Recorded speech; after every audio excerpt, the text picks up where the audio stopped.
Beta.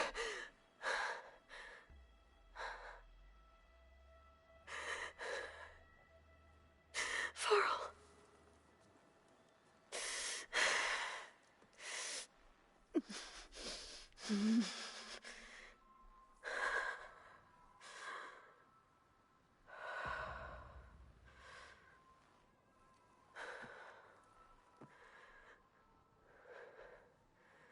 Where am I? Ah, you're awake. You took quite a hit when Gerard attacked you. I imagine you must still be in a great deal of pain. I can assure you that we are safe. The others can't detect us here. You mean the other Zeniths? You must be Tilda. I wasn't sure if Beta would have told you about me. Where is she? Alive. And while she isn't where she wants to be, not in urgent danger. We must discuss how to get her back, of course, after you've shaken off the cobwebs. When you're ready, take the stairs down the hall and come see me. In the meantime, I'll make breakfast. Breakfast. Okay.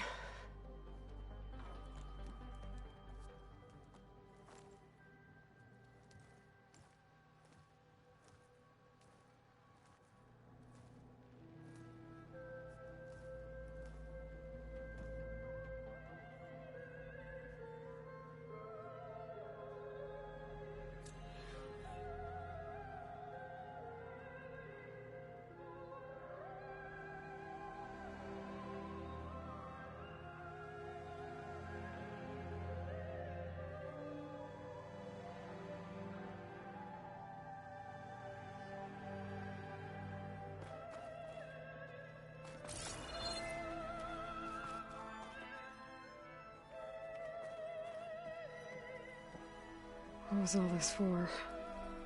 Some kind of survival bunker?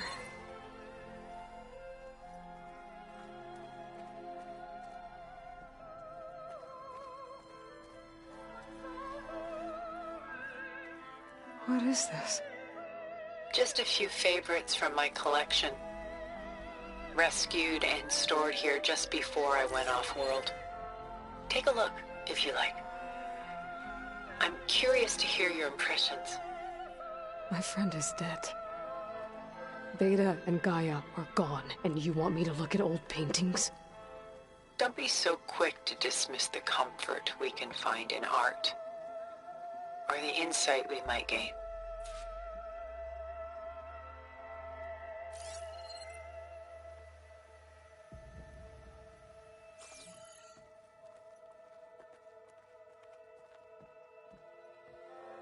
My favorite pairing on the left is Woman Reading a Letter by Vermeer, a true master. And on the right is a forgery, Woman Reading Music, which fooled experts into believing it was a priceless original. Early in my career, I became fascinated with such deceptions. Eventually, I developed scanning software that could detect fakes with unparalleled accuracy. Is that how you made enough money to buy your way onto the Odyssey? Oh no. I made my real fortune later.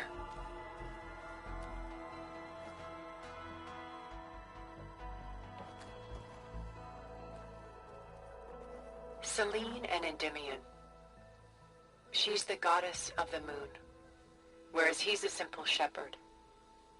Beside her is the god of love, Cupid.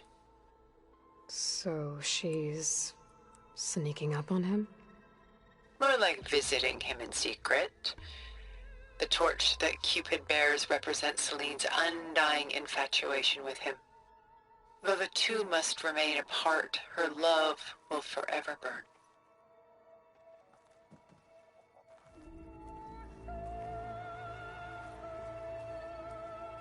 This is Rembrandt painting Jeremiah, a man in mourning. Mourning what? His home. The ancient city of Jerusalem. He foresaw its impending doom, but could do nothing to prevent it. So instead, he saved its treasures from destruction, just as I saved these works. You could say we're kindred spirits.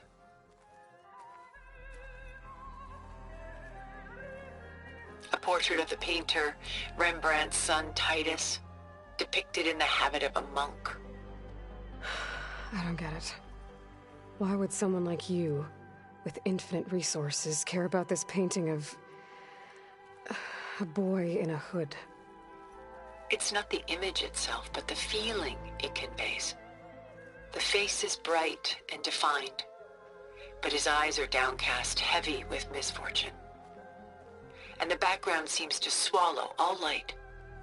The painting is infused with a sense of loss. I guess I understand how the painter feels.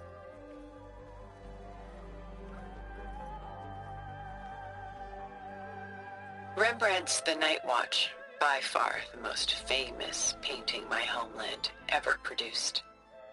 It was commissioned to honor a militia made up of influential citizens. I guess you must have been an influential citizen. In my day. But not as influential as you've been in this new world. The militia. They look disorganized. Where others painted such scenes in a stiff and stationary manner, Rembrandt chose to show them in action, preparing to march. He wanted them to feel alive. You can almost hear the commotion. Who's the girl in the painting? She's a strange one, isn't she? Bathed in light, though no one is paying attention to her. Many believe she's a symbol of the militia. A physical manifestation of their spirit, if you will. But she's not real? What's real in a painting? She's meant to represent the militia's virtue and victory. But I like to think they underestimate her. She looks as if she's seen something. What does she know? What secrets does she keep? There's so much detail to take in, isn't there?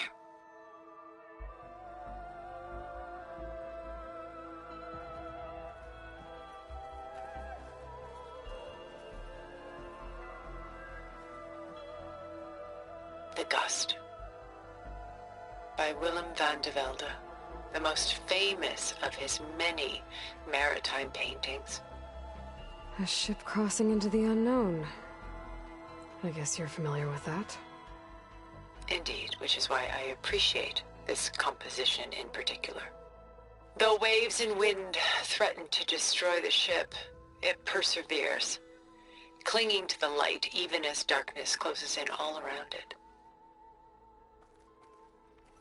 Where is the ship going? To a faraway land, most likely. My ancestors used ships like these to explore the world, sometimes at great cost. What were they looking for? Anything of value. They were traders willing to face unknown dangers to make their fortunes. But no matter how far they went, they always turned their sails home. So this Van de Velde only painted ships? It was his specialty. Following in the footsteps of his father, Willem the Elder. The two had quite a journey of their own, taking them all the way to the court of a foreign kingdom. Did they ever come home? No, but eventually their lives worked it. Take your time.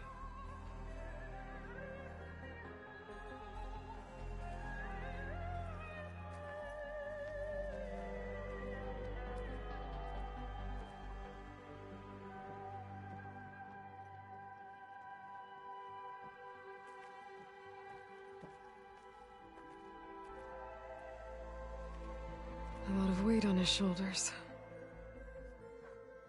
I know the feeling. I should move on.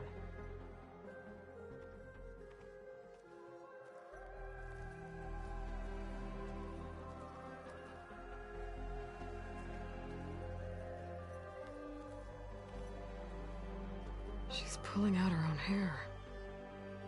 Out of madness, out of grief. It's hard to watch her suffer.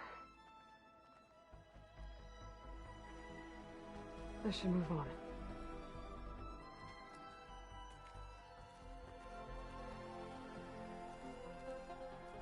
Stunning, isn't it?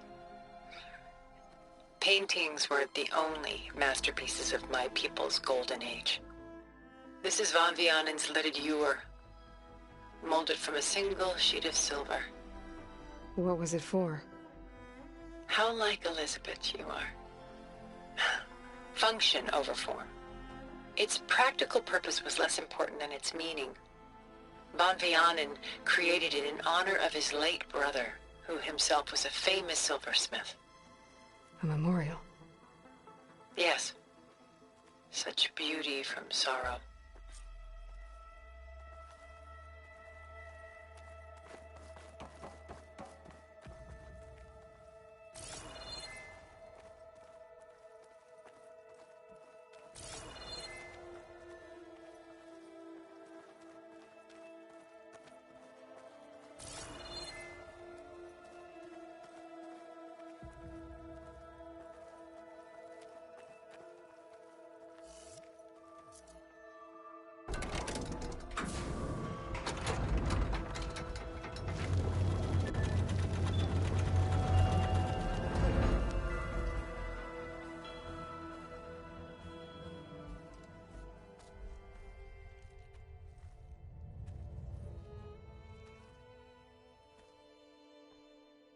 There you are. Feeling better? How did you find us? At the cauldron? And what did you do to everyone right before I passed out? All business, I see. Well, suffice it to say we were keeping a very close eye on Hephaestus, knowing we would need it at some point. Your ruse didn't fool us, and as for my little trick, it was an overload of the senses, accompanied by an energy discharge. Gerard and Eric were only momentarily disoriented due to their shields, but it rendered you unconscious while I got you out. Perhaps some breakfast might steady you a bit?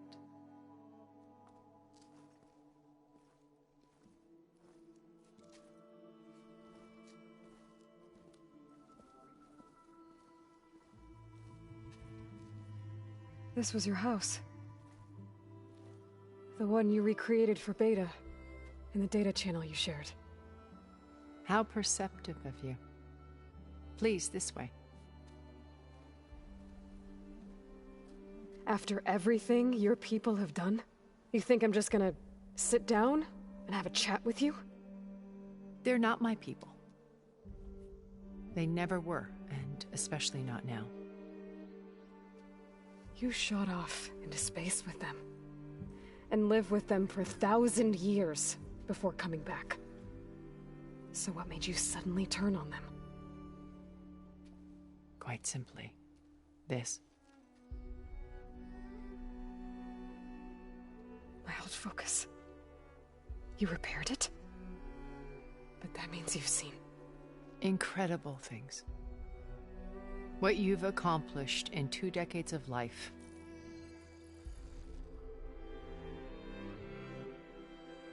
A 1,000 years at my back, and I haven't even come close.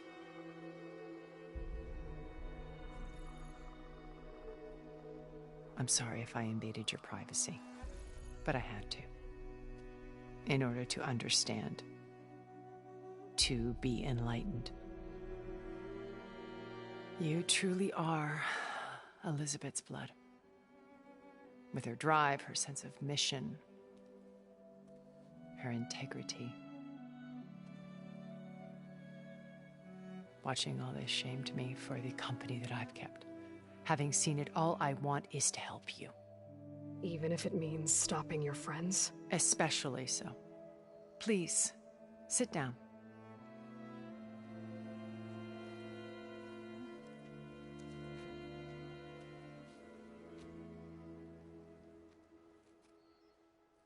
There. That's better. Now, we must recover Beta and Gaia at all costs. By now, you must know that Gerard intends to use Gaia to reboot the Earth's biosphere. Remaking this world to specifications that would only suit us immortals. This process will kill every living thing on the planet. He calls it a clean install. Not if I stop him first. Not if we do. And once he and the others are gone, we can work together to fulfill Elizabeth's dream. I'm sure Beta told you that there's a build of the Apollo database on board our ship. A complete collection of human knowledge. With that and Gaia, we could do everything Elizabeth wanted. Heal the biosphere, educate the people of this world, uplift them. Create the world she imagined. Let's not get ahead of ourselves. From what I've seen, your friends are invincible. I do wish you would stop calling them my friends. And they're not invincible. In fact, a friend of yours has found a way to defeat them. Sylens. Oh, he's been a busy bee, building an army powerful enough to crash through Gerard's precious base. Regalla and her rebels.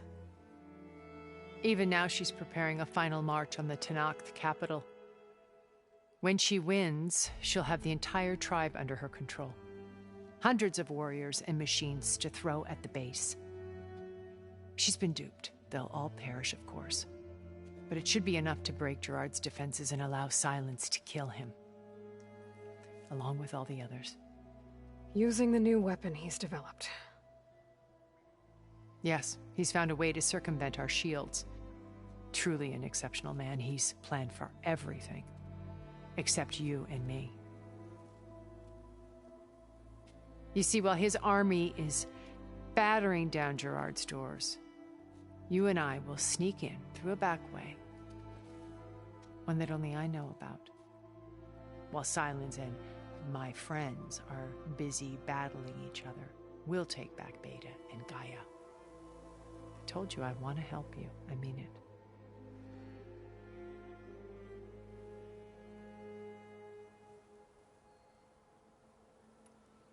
You said Beta is not in urgent danger, so what are the Zeniths doing to her? Putting her to work. Merging Hephaestus with Gaia. A difficult, time-consuming task, as I'm sure you know. They will compel her if need be, but her life is not in danger. She's the only one who can do it. Because you people made her to be nothing but a tool. Gerard's idea, not mine. They always viewed me with suspicion when I attempted any form of kindness towards her. That's why I created the data channel. A virtual place where we could speak in peace.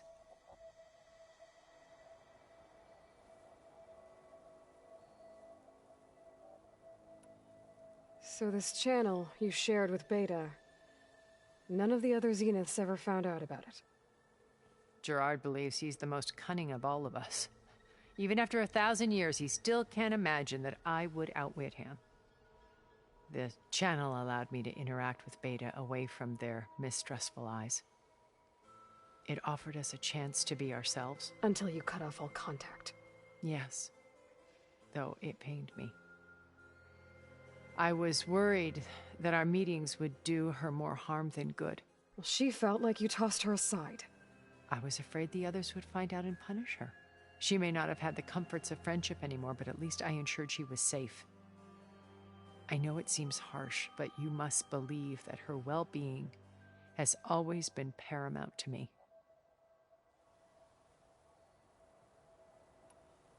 Why did you make the data channel look like this place?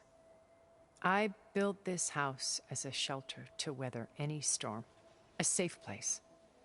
Not just for me, but for the art stored below. Cultural artifacts of incalculable value. Truly some of the greatest achievements of human civilization. And you wanted Beta to see them? Yes. Her upbringing was so cold and technical. I thought if she could experience Vermeer and Rembrandt, it would bring something else into her life. A heritage every bit as valuable as the scientific and technical data being drummed into her.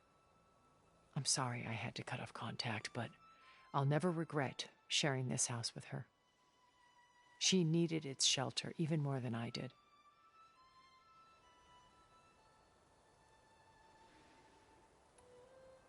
My old focus. How did you find it, let alone repair it? When we encountered you at the Hades Proving Lab, Gerard saw you as a redundancy. I knew better. You were a revelation. After your dramatic escape, bravo, by the way, Gerard and Eric assumed you were dead and gave up the hunt. I wasn't so sure. When the others were busy, I returned to the lab and searched for any trace of you. That's when I found this little treasure. Not easy to repair, but certainly worth the effort. As I watched your life unfold, you were like a splash of color on a worn canvas. What Liz was, and more. Did you show it to the others? Of course not. It was your actions that inspired me to defy them. It's worth noting that if I hadn't found it and watched its contents, I wouldn't have known to save you at the cauldron. You'd be dead. So I should be grateful? If you like.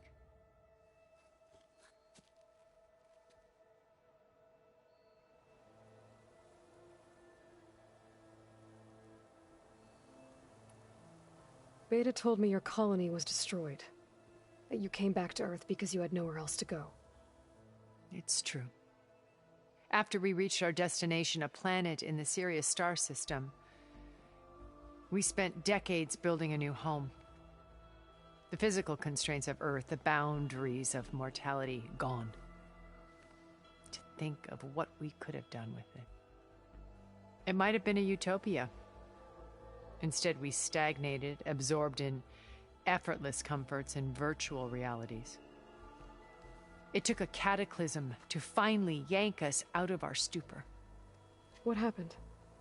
A massive geological event. We knew of instabilities in the planet core, but we underestimated them. By the time the collapse was upon us, it was too late to stop it. Only a few of us made it to the ship in time. We set course for Earth, the only safe harbor left to us.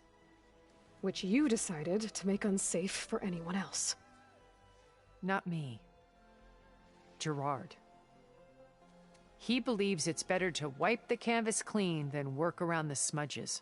No more primitive tribes, no more combat machines, only a blank slate to do with as he pleases. But we will stop him. All we have to do is get into that base.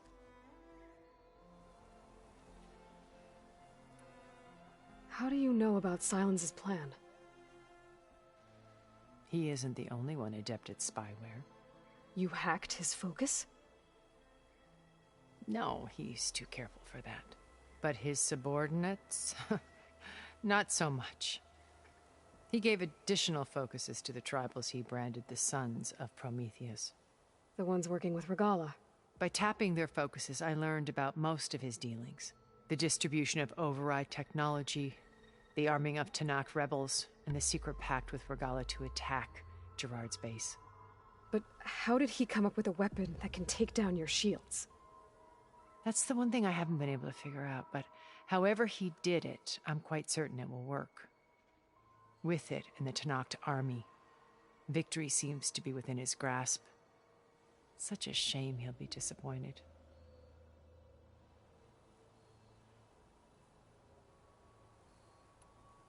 Regalla's only interested in killing Hekarro and waging war on the Karja. What does she have to gain by attacking Zenith? It's the price she must pay for her war.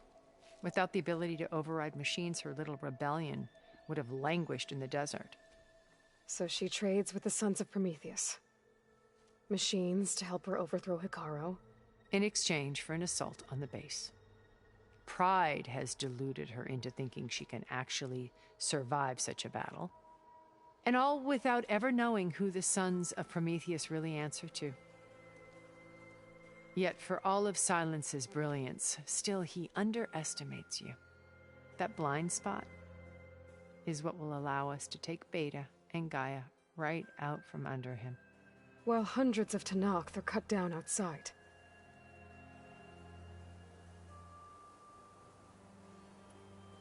What exactly is your plan to sneak into the Zenith base? We will make use of a lesson I learned from an early age. Always know your exits. In this case, a place where Gerard's new construction meets the ancient foundation. a passage that only I can access. When Silence flings his army at the base, we will enter through this back door, bypassing most of the fighting. The distraction will provide us with a window in which to rescue Beta and Gaia.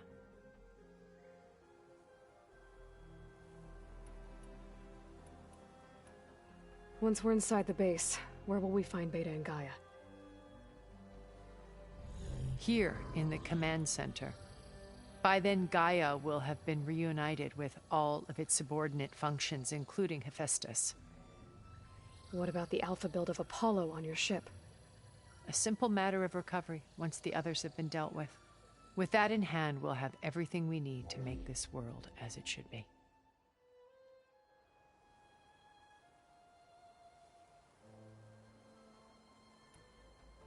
So you know all about me. What about you? What would you like to know? Well, start with your life on Earth.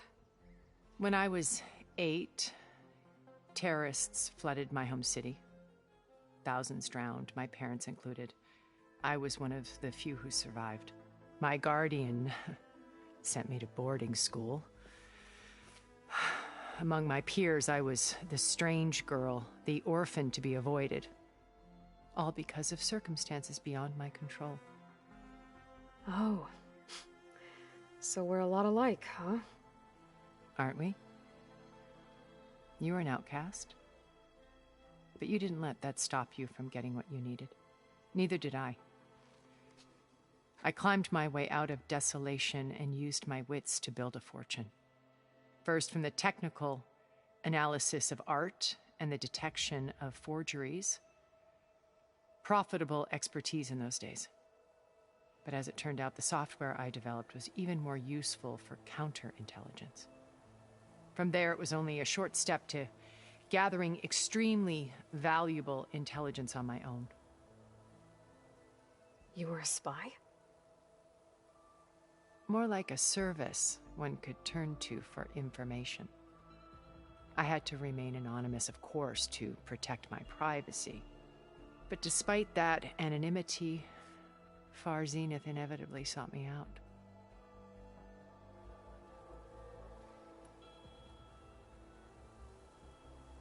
So you knew Elizabeth. What was she like? Liz was everything she was. I see in you.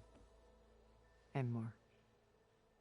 Your ingenuity, your determination, your moral compass. You've managed to distill her greatest qualities and make them your own. I'm not asking about me. Tell me about Elizabeth. What was she really like? The honest answer is that I don't actually know. For all the time that I spent with her, she always kept a part of herself locked away. It was like that from the moment we met.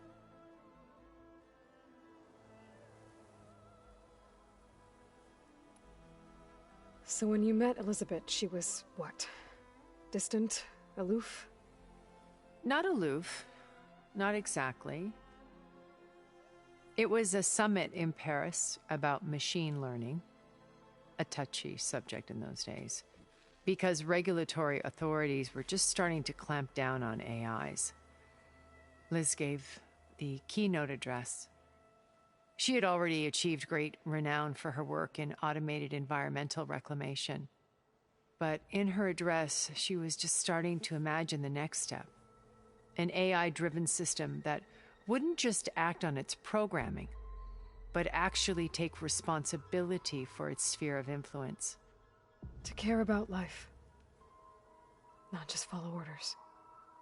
Revolutionary stuff. I was fascinated. And I wanted to meet her for a long time.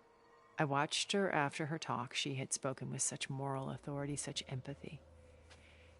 But after that, she retreated. I could tell she felt uncomfortable with all of her admirers. It was as if giving the talk had cost her something. I didn't want to be a pest, so I planned my approach carefully.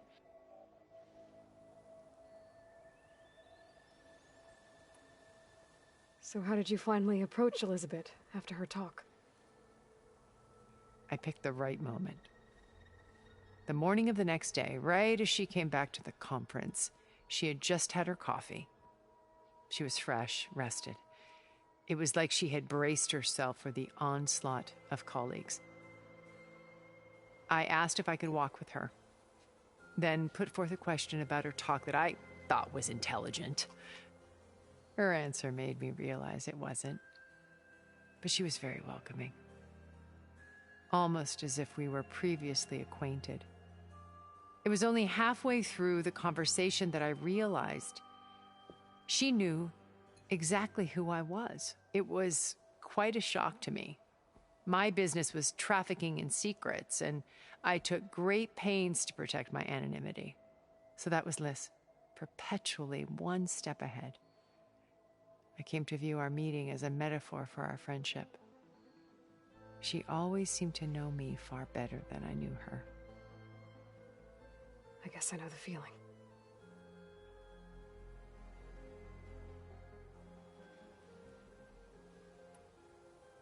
What happened when Far Zenith approached you? They painted an irresistible vision of humanity's future. One where we need not fear illness or death, where we explored the furthest reaches of the stars and thrived. It was only later that I realized that they only intended to bequeath this future to the rich and powerful. By the time I finally figured it out, the walls were closing in, Pharaoh's machines were devouring the earth.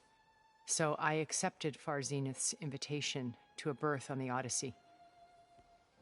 I wanted Liz to come, but she had nobler plans, as you well know.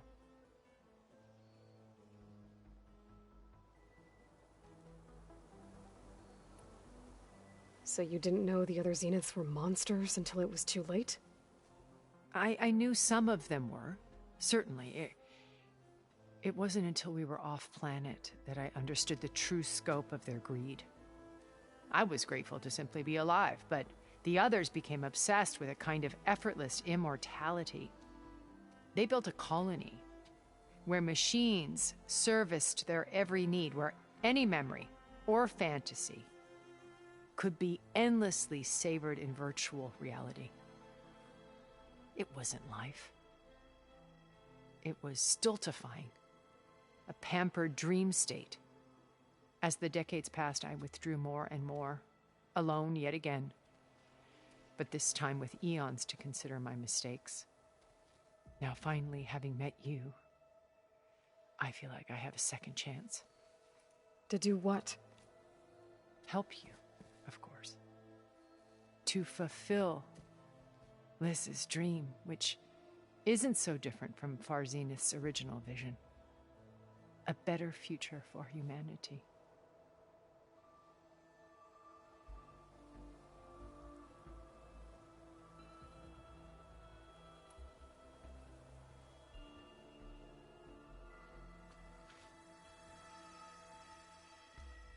First Varl, now Hekarro and the Tenakth. Your plan would wipe out an entire tribe. There has to be another way. We are in an admittedly desperate situation, but I assure you there isn't. Remember Zero Dawn. Elizabeth's sacrifice. Sometimes many have to die for a new world to grow. If it looks impossible, look deeper. Wait. The data channel. It still exists, doesn't it? I need you to open it. Let me talk to Beta. Impossible. We might be detected. It's worth the risk. There is another way, one where the Tenakth survive. But we won't. If the others... If you want to help, open it.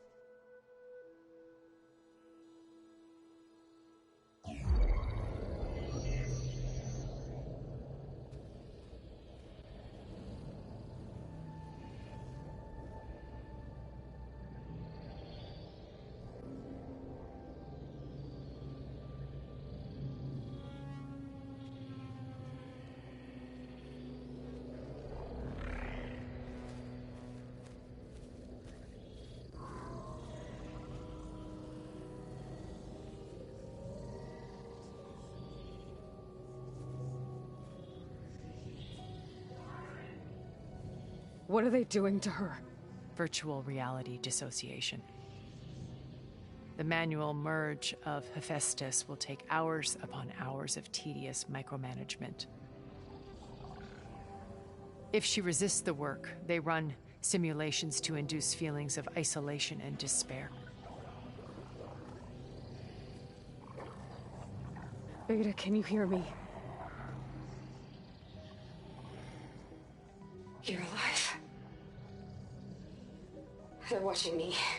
I can't hold up this extra protection for long. You should have killed me.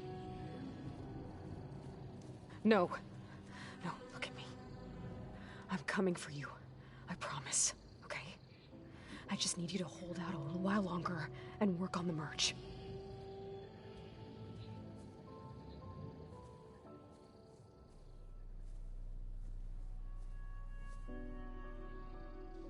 Then I think it can be done.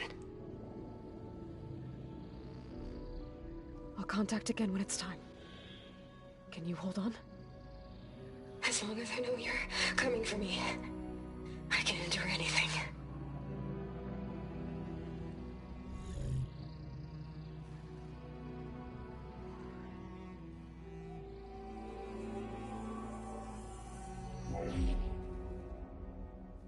All right. I did as you asked. Now I think you need to tell me what you're planning. I'm going to take Sylens' army away. I don't need it. Only the weapon he made to penetrate your shields. And how do you propose to get it? Ask him nicely? Without Regalla and her rebels, he won't have a choice. We'll be his only option. Only option for what? What did you tell her? That is between me and my sister. Will be Sylens' only option for crashing that base. I'll tell you the rest later. But first, there are a couple of things I have to do. Oh. And what are those? Lay my friend to rest. And then I'm going to use the override that Beta gave me at Gemini to put an end to Regalla's rebellion. From the air. Wait. Since you insist on doing things your way, I know of something that will truly help you make a grand entrance with the Tenakth. The ancient Horus Titans still possess electromagnetic energy cells as part of their arsenal. Drop one of those on Regalla's army and they'll receive quite a surprise.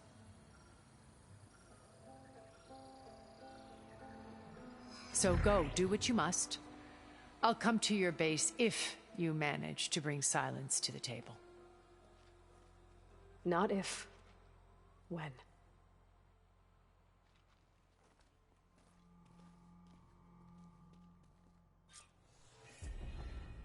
Erend, are you there? Aloy! Aloy, is that really you? Yeah, it's me. Where's everyone else? We're all... We're back at base. What happened? It might be easier to explain in person. I'll try to join you there when I can. Okay. We'll wait here for you. It's good to hear your voice, Aloy.